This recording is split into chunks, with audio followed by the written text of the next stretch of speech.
for tuning in, folks. I'm Clifton Wright. Tonight we're checking out some distortion pedals, some heavy-hitting classics from the 80s. So let's check them out. We've got the HM2, the Heavy Metal by Boss. This one's from the early mid-80s. I think they came out about 84, and I believe this one is an 84.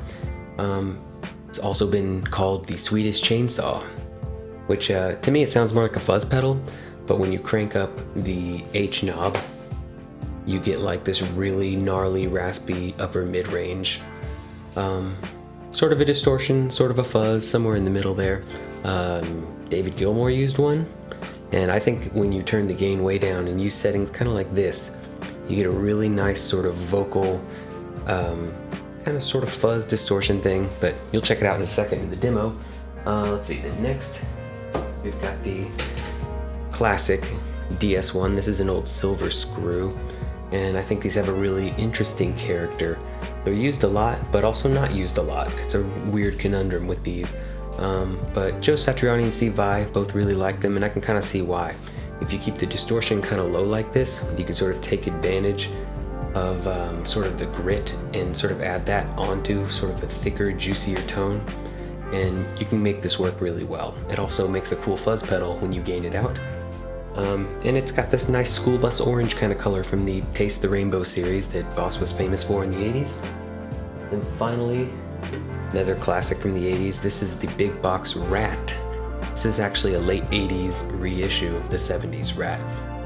This is the woodcutter one. So yeah, there's a guy's name on the inside, and he's sort of famous for building a lot of these really, really fast, I guess, and building them really well. But these are kind of a little bit more collectible.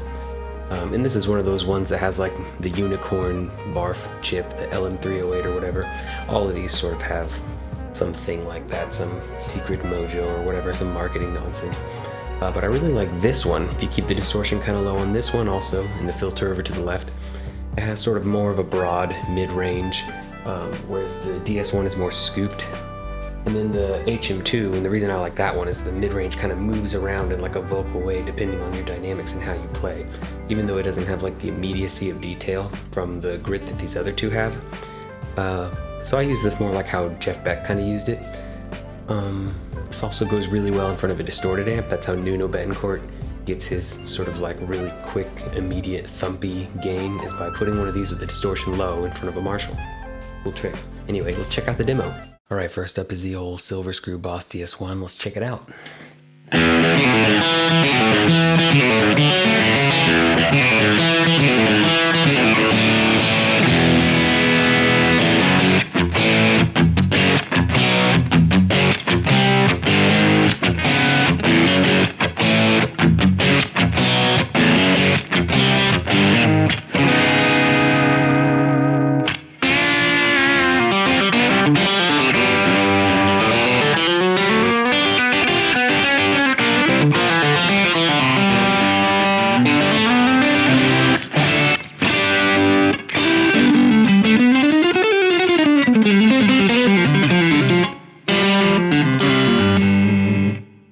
Alright, so first thing you notice is it has a pretty scooped, gritty character.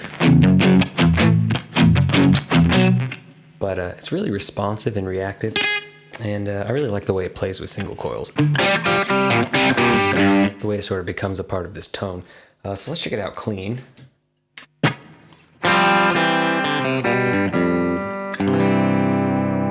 Let's put it back in.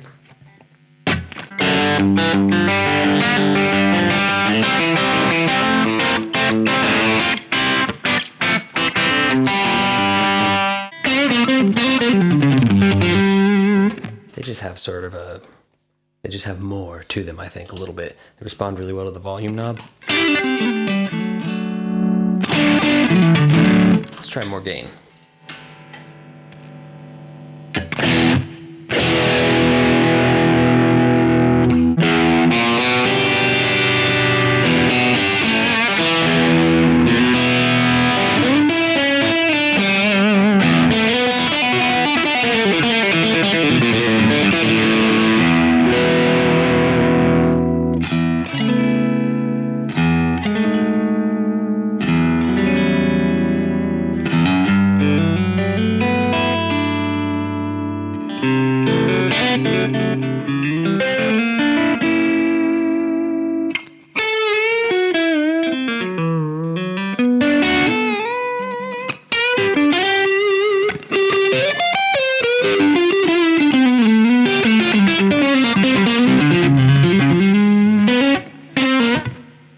So yeah, it has like a really nice chewy response when you start to back down the volume.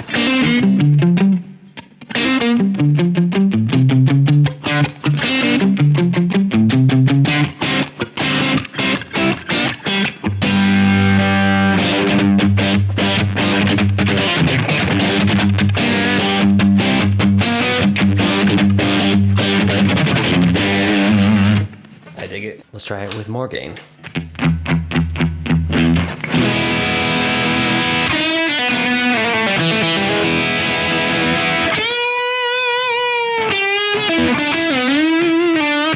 Cool.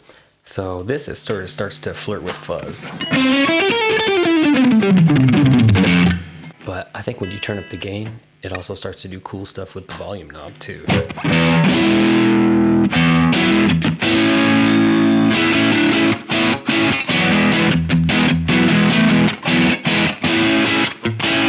Especially on the bridge pickup, where you go from this sort of sludgy, like Black Sabbath thing.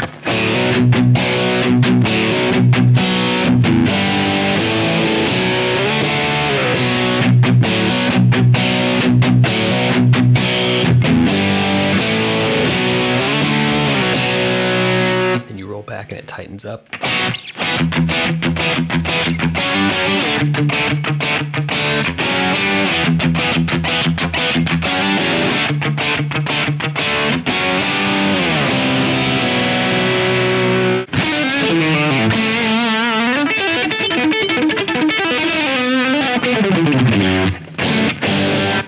Cool, let's check out the next one. All right, next up is the Boss HM2, the old Swedish chainsaw. Let's check it out.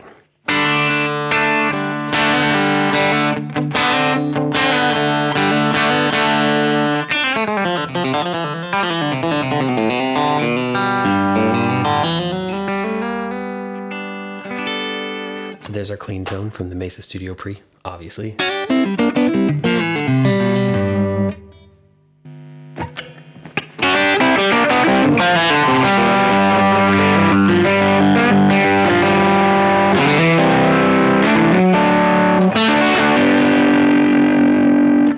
So even with the distortion knob turned way down and some sort of Gilmore-y settings on here, we're still getting a lot of fuzz because it's meant to carry a lot of weight on single notes. Check this out. Hear how it adds all that weight to single note riffs.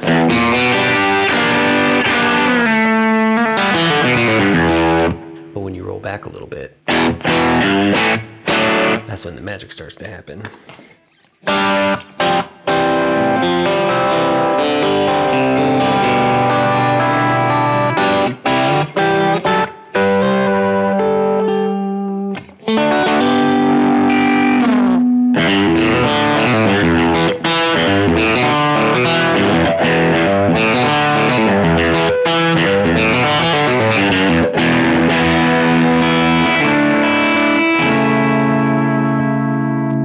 It's actually pretty responsive to dynamics and the volume knob, of course.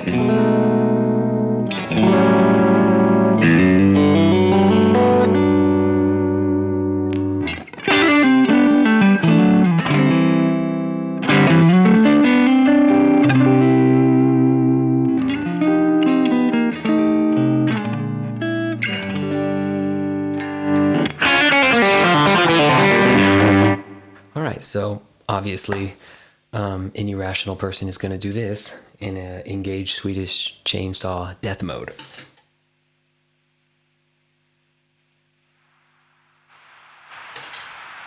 Oh boy, that's nice and quiet.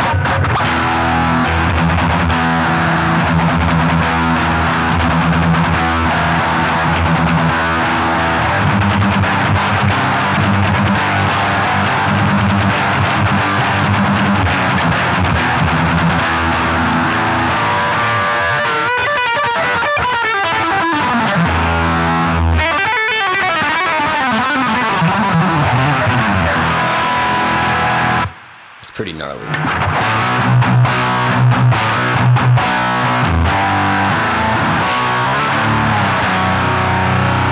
That's pretty wild.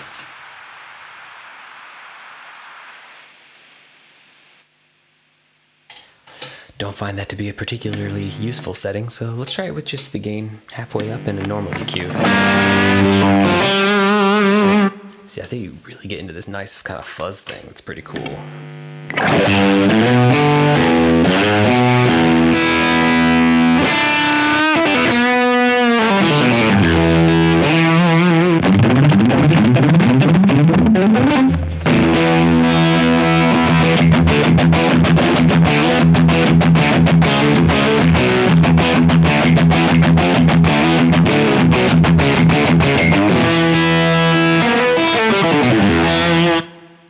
Let's check out the next one. Last but not least, we've got the glorious vermin box of yesteryear. It's the Big Box Rat. And this is a late 80s reissue. It's a woodcutter, which is supposed to carry some weight because some particular guy made it at the factory. Whatever, it's for collectors to decide, I guess.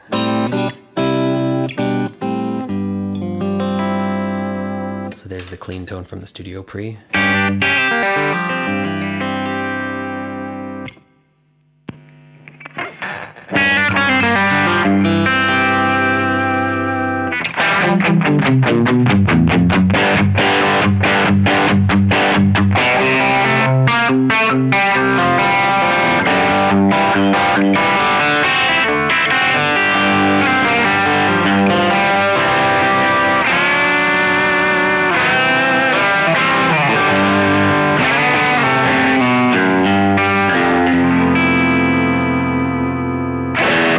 Cool.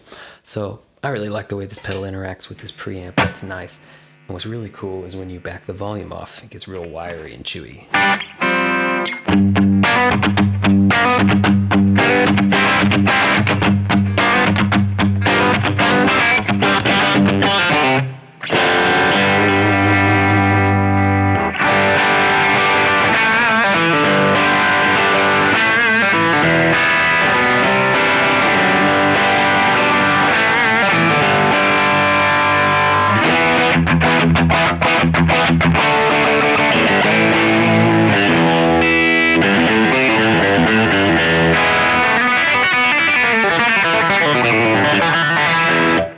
Yeah, it does a really nice thing with the pick on these low strings. It's just fat and good.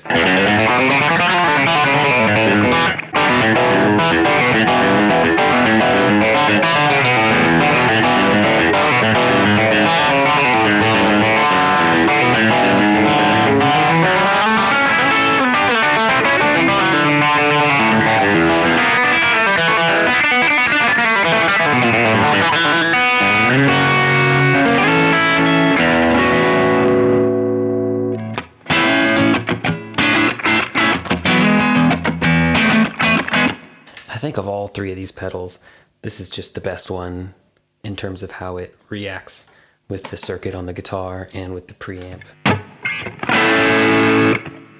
It might have sort of a, I don't know what you'd call it, sort of an immobile, sort of stiff mid-range.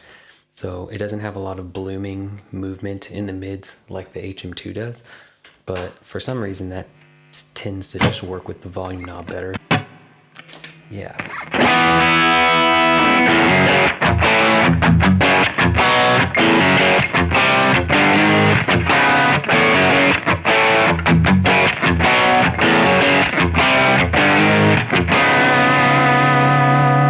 Who else we got on the wall?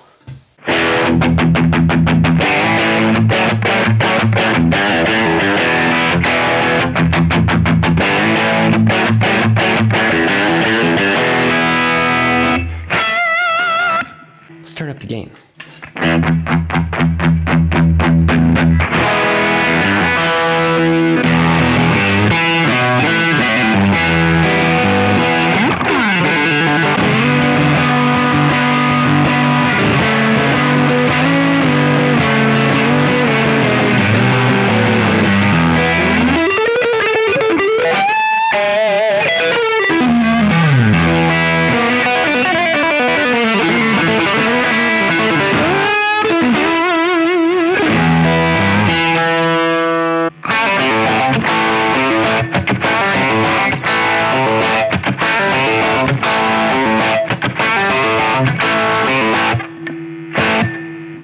Alright, so I think it responds real well to the volume knob. The more gain you add, it does more stuff, especially with the Strat.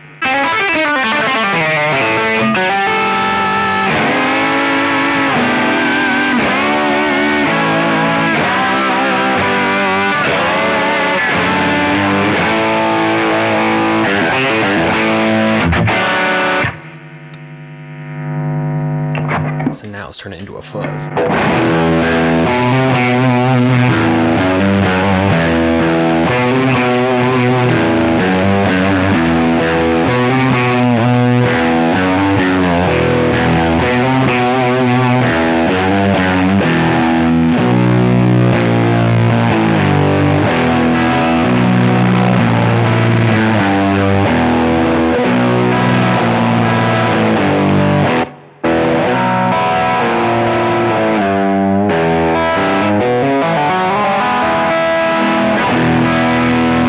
Pretty rad.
Cool. So that does it. Thanks for joining me tonight.